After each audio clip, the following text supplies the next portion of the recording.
Hey, Sonograver here. Welcome back to my channel and welcome back to some more SuperCollider and Granular synthesis. Now this is going to be a troubleshooting video. It was brought to my attention by Eli Fieldsteel. He was kind enough to comment on my previous video that I had been using multi-channel expansion incorrectly. So with my SynthDef, that has been modified just a little bit. It's pretty much the same SynthDef as you had seen before. I had added an array of 12 instances using either dust or impulse. In this case, it's impulse. I'll just go ahead and switch it to dust. And the problem with that was the first two instances were already heard. We heard them because it's outputted to the first two channels, which is either your computer speakers or your hardware speakers, like as you hear from your headphones, the left ear and the right ear. Now, the 10 other instances were running on 10 other channels, and it was still absorbing CPU. We just couldn't hear it, so it was ineffective. So in the case with multi-channel expansion, when you add this here with the XGlam shortcut here, I have this commented out, of course, you want to use splay.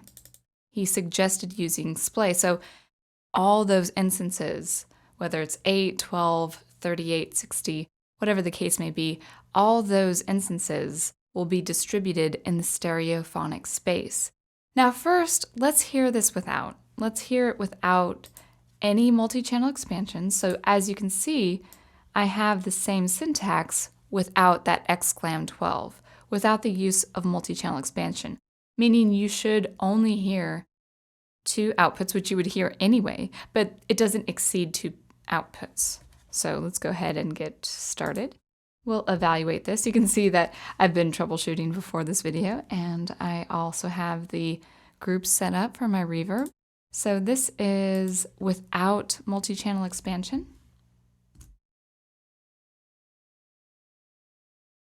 And we have our synth as you had seen last week. So let's take a listen.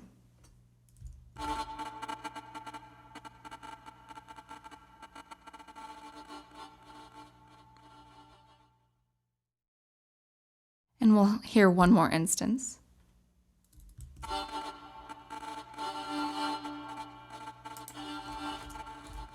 Well, maybe a few more.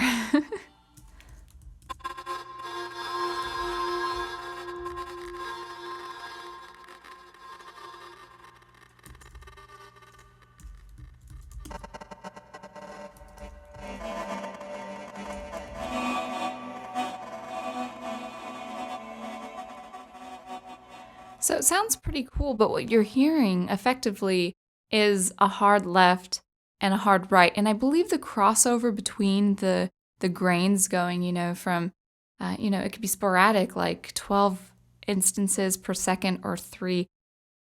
I have the lowest being 2 as far as density is concerned to 20.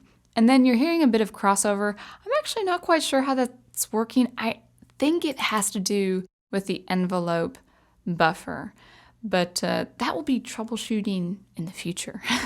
So right now, effectively, you're hearing this crossover between the hard left and the hard right, the two channel output that are your headphones or, of course, your stereo speakers, whatever that may be.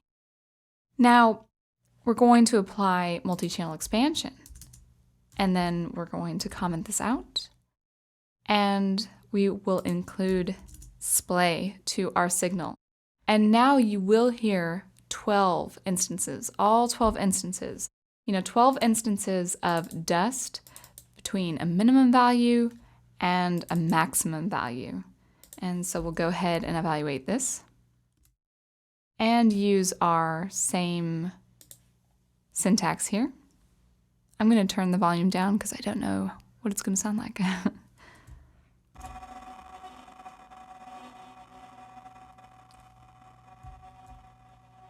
So the output is quite low, but I'll leave it at that, and I'll certainly turn up the gain in my editing of this video.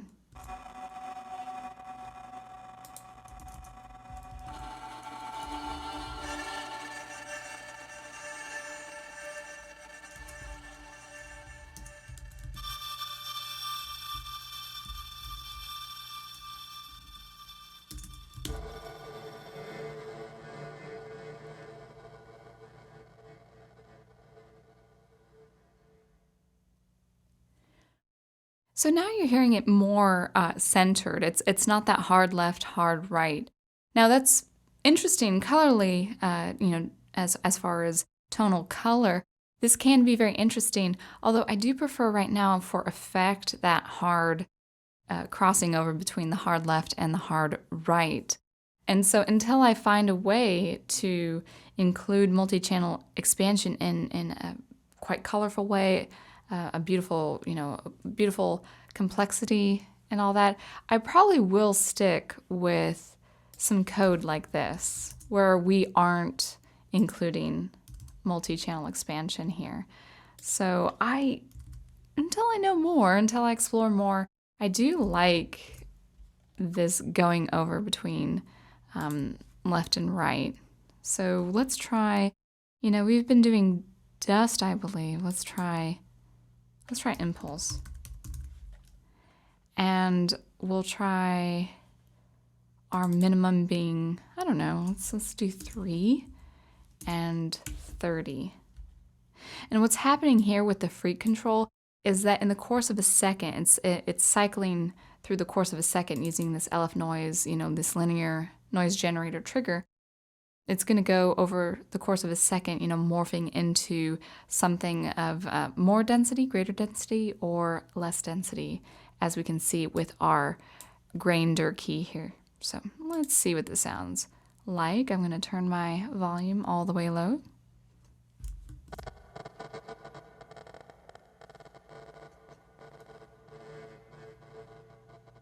That's not so bad. I still like to keep the volume low.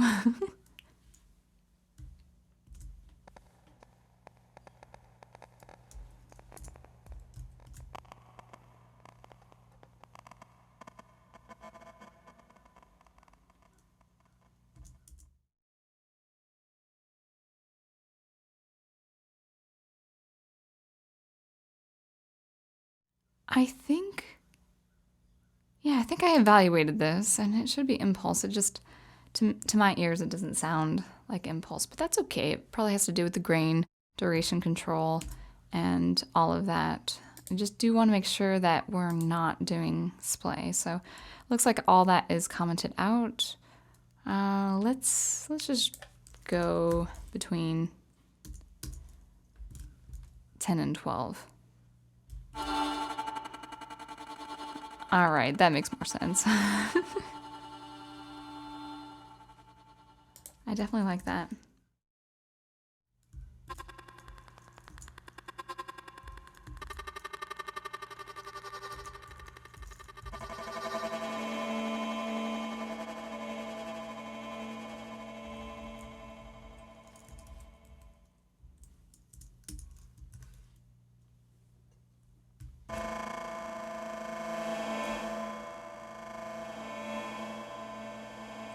I really do like that effect. Let's do another sound file.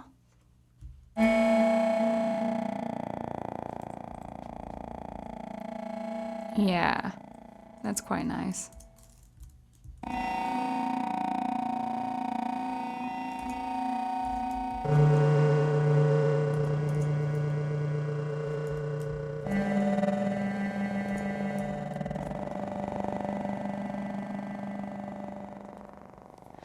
And I could do this all day. I wanted to inform you with this. I think, if anything, I want this channel to give you the best information on SuperCollider. So I was really grateful that Eli Fieldsteel made that point on my previous video. So I think that should be it for now. I will be on vacation. I'm on a trip, traveling extensively over the next couple of weeks. So I can't guarantee videos the next 2 Thursdays. I will do my best before my travels. But until I see you next, keep producing the art you love. And thank you for watching and listening. And I will catch you later.